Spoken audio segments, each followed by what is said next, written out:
মানুষ ঠকানোয় পিএইচডি করেছেন ইনি। এনার পাল্লায় পড়ে ঠকেছেন টাটা, বিড়লা থেকে আম্বানিও। একবার নয়, দুবার নয়, তিনবার বিক্রি করেছেন তাজমহল, বিক্রি করেছেন দিল্লির লালকেল্লা, সংসদ ভবন, এমনকি রাষ্ট্রপতি ভবনও। হ্যাঁ, ঠিকই শুনেছেন, এই অসম্ভব কাজগুলোকেই সম্ভব করেছেন তিনি। পুলিশকে বোকা বানানো এনার বাঁ হাতের খেল। তিনি জালিয়াতি করেছেন, অথচ পুলিশ তাঁকে ধরতে পারেনি। তার বুদ্ধির কাছে আইএএস আইপিএস অফিসাররাও ফেল। এমনকি নিজের মৃত্যুকেও পর্যন্ত ধোঁকা দিয়েছেন তিনি। তিনি জীবিত না মৃত আজও জানে না পুলিশ। শুধু তাই নয়, তাঁকে নিয়েই বলিউডে বানানো হয়েছে তিনটে সিনেমা। না, এটা কোনো সিনেমার গল্প নয়, এটা একটা বাস্তব গল্প। আর এই গল্পের নায়ক, কিংবা বলা ভালো খলনায়ক, মিথিলেশ কুমার শ্রীবাস্তব। আগে হ্যাঁ, ইনি ভারতের সব থেকে বড় ঠকবাজ, গরিবের মসিহা ওরফে মিস্টার নটওয়ারলাল। কিন্তু বিহারের একটা সাধারণ গ্রামের ছেলে কিভাবে হয়ে উঠল ভারতের সেরা ঠকবাজ, সেই গল্পটাই জানাবো পরের অধ্যায়।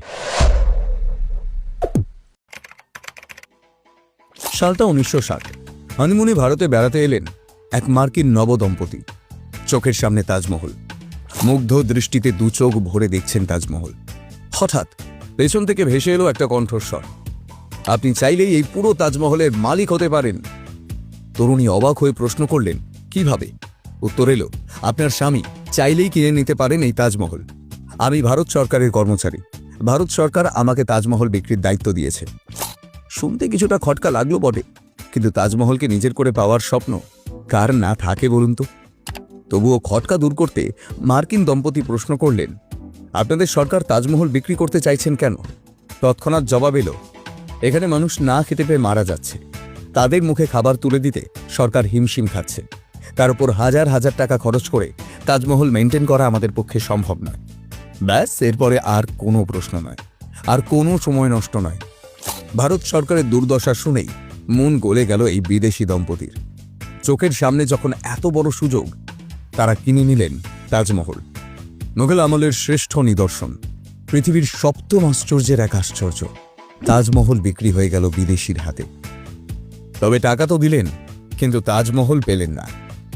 যতক্ষণে ওনারা ব্যাপারটা বুঝে উঠলেন, ততক্ষণে টাকা নিয়ে চম্পট দিয়েছেন সেই ব্যক্তি। কি ভাবছেন, এটা কোনো গল্প বা সিনেমার প্লট? আগে না, এতক্ষণ যা শুনলেন তা হুবহু একটি বাস্তব ঘটনা।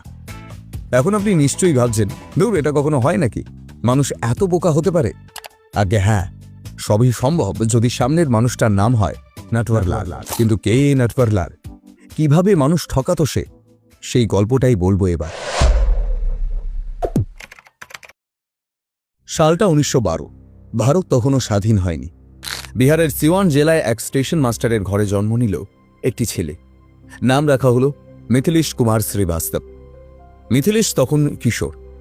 তার এক প্রতিবেশী তাকে বিশ্বাস করে ব্যাংকের একটি ড্রাফট জমা দিতে দায়িত্ব দেয়। ওই ড্রাফট দেখে মিথিলেশের মাথায় একটি বুদ্ধি খেলে যায়, টাকা চুরি করার। প্রতিবেশীর সই নকল করে ড্রাফটে থাকা 1000 টাকা তুলে নেয় সে। তখনকার আমলে এই টাকা মানে আজকের কয়েক লক্ষ টাকা। ব্যাপারটা জানাজানি হতেই বাড়ি ছেড়ে পালায় সে। বিহার থেকে পালিয়ে আসে কলকাতায়। কলকাতায় এসে কমার্স নিয়ে ভর্তি হয় সে। বিকম কমপ্লিট করে ল নিয়ে ভর্তি হয় সে। এর সঙ্গে শুরু হয় স্টক ব্রোকারের কাজ। দিনে সে একজন ছাত্র ও স্টক ব্রোকার, আর রাতে ঠকবাজি করার নানান প্ল্যানিং করত সে। আর সেই সঙ্গেই চলত অন্যের নথি সই জাল করার প্র্যাকটিস। ধীরে ধীরেই কাজ করতে করতে সিদ্ধ হস্ত হয়ে উঠল সে। এরপর এলো 1937 সাল। মাত্র 25 বছর বয়সে 9 টন লোহা চুরি করার দায় প্রথমবার পুলিশের জালে ধরা পড়ল সে। এর দরুন 6 মাসের জেল হয় তার। তবে জেল থেকে ছাড়া পেয়েও শুধরে যাওয়া তো দূরের কথা, বরং তার জোচ্চুরি আরও বেড়ে যায়। মিথিলেশ ঠিক করে এইসব আর নয়, এবার সৎ পথেই মানুষ ঠকাবে সে। সৎ পথে মানুষ ঠকানো, সেটা আবার কি? আগে হ্যাঁ, এবার সেই গল্পটাই বলবো। ছোট থেকে দুর্দান্ত ট্যালেন্টেড ছিল মিথিলেশ। মানুষের সই ডকুমেন্ট জাল করায় এক্সপার্ট ছিল সে। ভারতের রাষ্ট্রপতি রাজেন্দ্র প্রসাদের সিগনেচার নিখুঁতভাবে জাল করতে পারত সে। এই রাষ্ট্রপতির সই জাল করেই তিনবার তাজমহল বিক্রি করেছে সে। ছদ্মবেশ ধরতে সে এতটাই পটু ছিল যে জায়গা এবং পরিকল্পনা অনুযায়ী ঝট করে নাম, পোশাক, লাইফস্টাইল বদলে নিত সে। সেই সময় যেসব বিদেশি পর্যটকরা ভারত ঘুরতে আসতেন, সরকারি আধিকারিক সেজে নিজের পরিচয় দিত মিথিলেশ। সঙ্গে রাখত জাল সরকারি কাগজপত্র ও স্ট্যাম্প পেপার। শুধু তাই নয়, সেই সময় সমাজসেবী বা কোনো কেন্দ্রীয় মন্ত্রীর সেক্রেটারি সেজে বড় অঙ্কের ডোনেশন নিয়ে আসত টাটা, বিড়লা এবং ধীরুভাই আম্বানিদের কাছ থেকে। নিখুঁত নথি এবং অসামান্য ঝাঁকপটু হওয়ায় তারা কেউ সন্দেহ করেননি কোনোদিন। এভাবেই বেশ কিছুদিন বিদেশি পর্যটককে মিষ্টি কথার জালে ফেলে বোকা বানিয়ে সে 3 বার তাজমহল, 2 বার লালকেল্লা বিক্রি করে। এমনকি রাষ্ট্রপতির সই নকল করে রাষ্ট্রপতি ভবনও বিক্রি করে দেয়। এইভাবেই 455 জন সাংসদ সহ ভারতের গোটা সাংসদ ভবনটাকেই বিক্রি করে দিয়েছিল সে। এই ঘটনা ওই সময় রীতিমতো শোরগোল ফেলে দিয়েছিল পুলিশ মহলে। পুলিশের বড় বড় কর্তাদের কাছে মিথিলেশ হয়ে উঠেছিল চরম মাথা ব্যথার কারণ কিছুতেই মিথিলেশকে গ্রেফতার করতে পারছিলেন না তারা।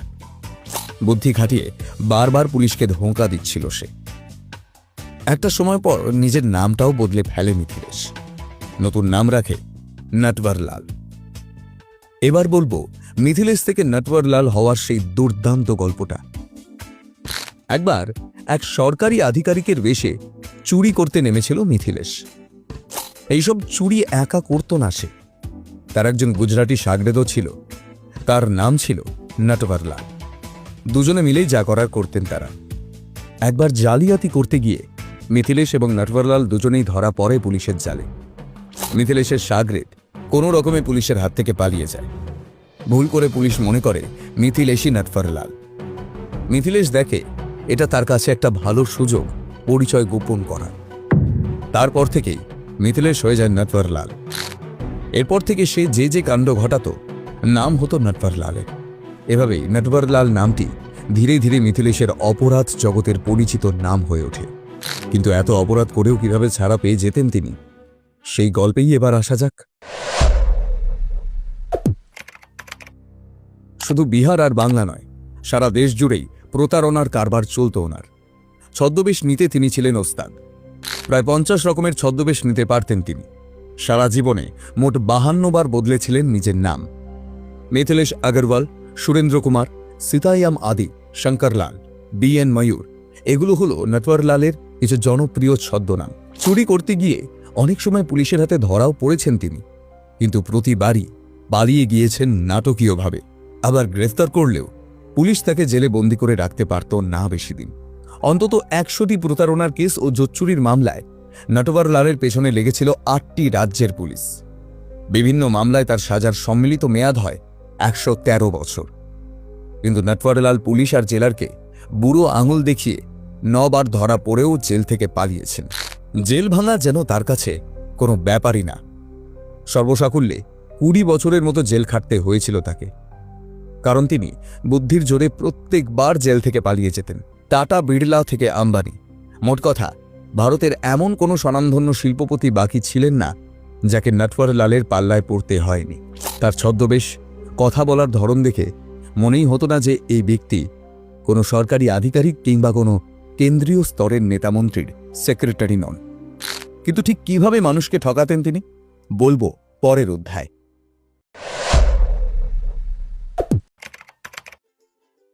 নটওয়ারলালের প্রতারণার টেকনিক অনেকটাই মিলে যায় ইন্টারন্যাশনাল ঠকবাজ ফ্র্যাঙ্ক অ্যাবাগনেল আর ভিক্টর লাস্টিগের সঙ্গে।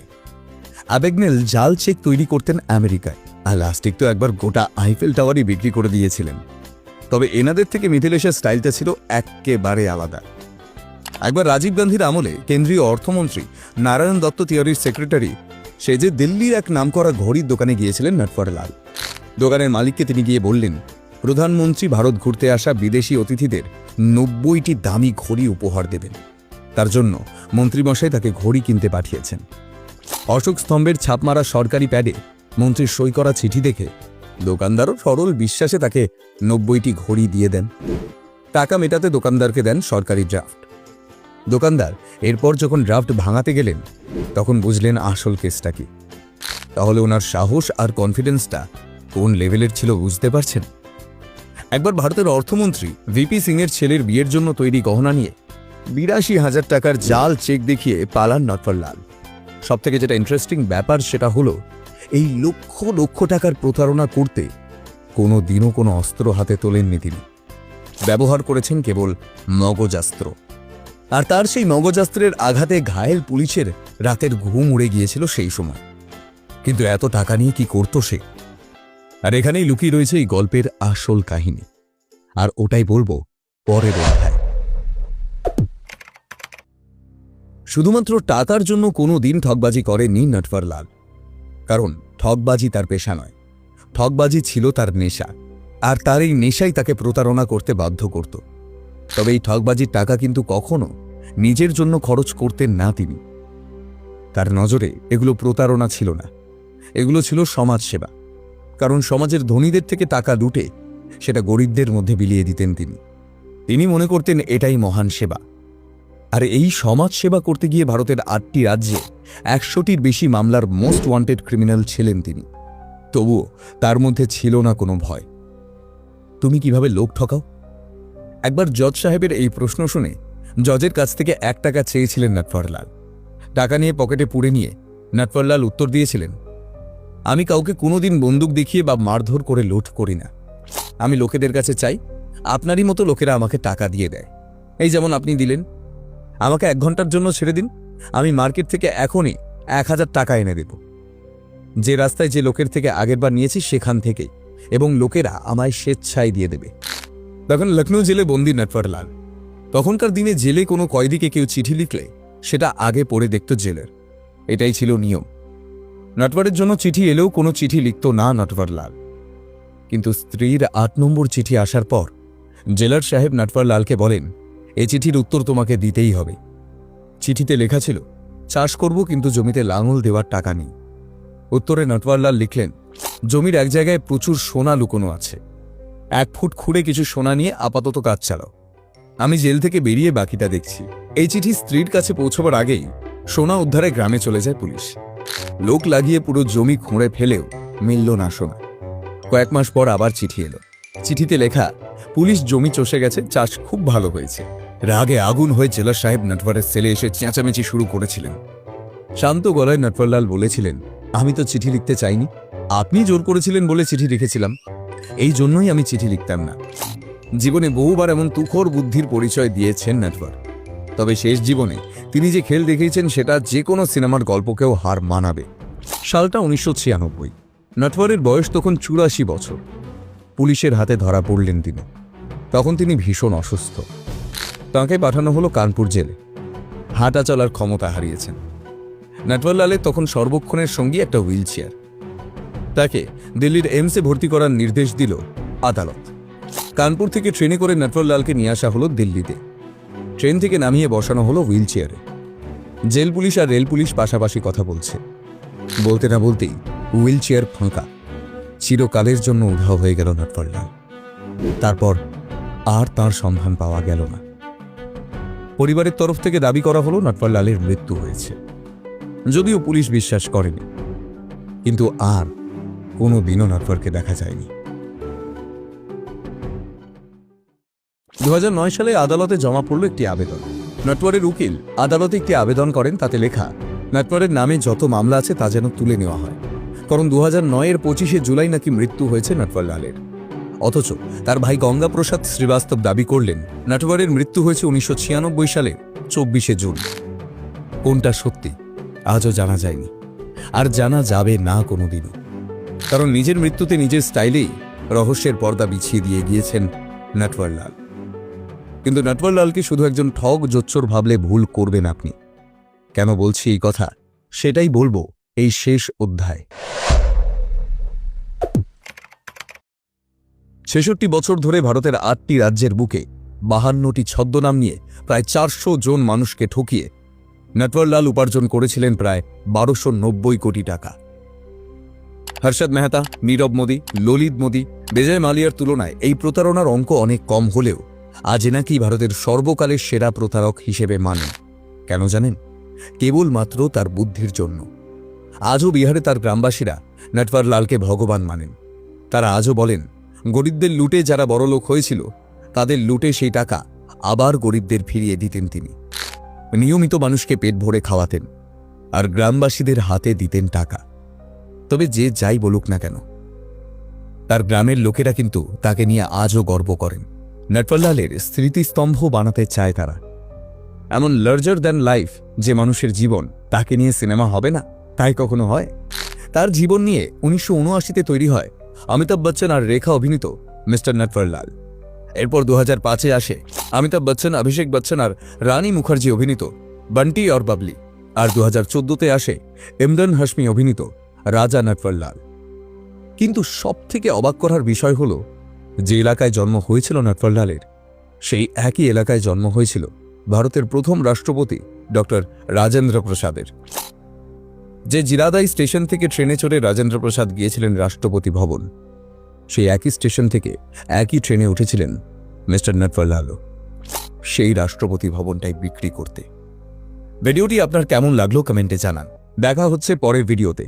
ধন্যবাদ।